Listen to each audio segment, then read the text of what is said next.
Punch.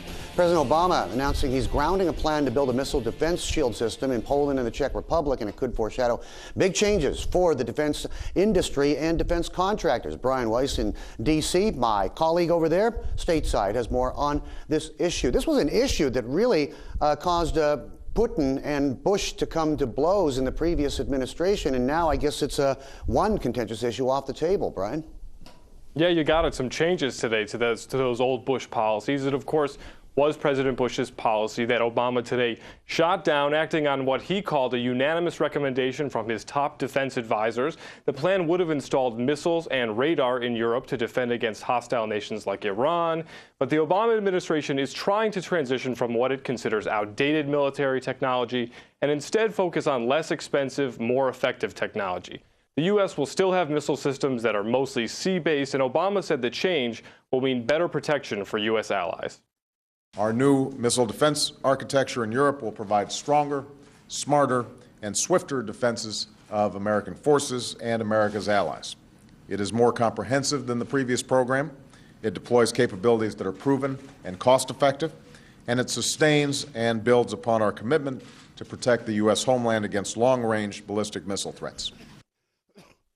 So, the question investors might ask is, what will this do to defense stocks that rely on those big money contracts from Uncle Sam? Now, companies like Boeing, Orbital Sciences, they make those missiles that were supposed to be used for the European Missile Defense Program.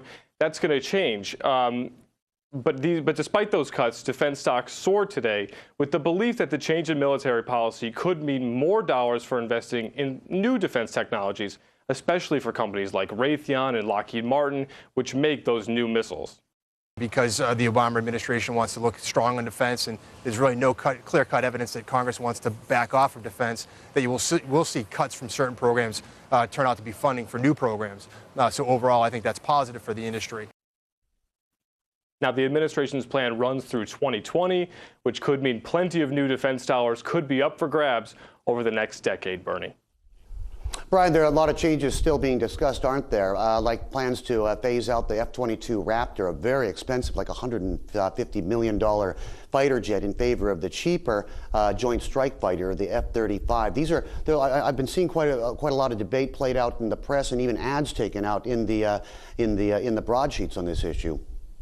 Yeah, it's a huge issue here in Washington. Defense Secretary Robert Gates, along with President Obama, they're trying to change the whole spending structure here in Washington, the way that defense dollars are spent. They don't want to be spending on big ticket items like you mentioned, the F-22. They want to go to better spending, more effective spending that really relate to wars that we're fighting today, ground wars, things like that. Big ticket items like missile defense programs that are new, the F-22 jets, they just don't fit the way that the world fights these days. The Obama administration is trying to better suit those wars. Yeah, the days of dense pack and all that seem to be well over with the new paradigms out there. Thanks, Brian. Have a great evening.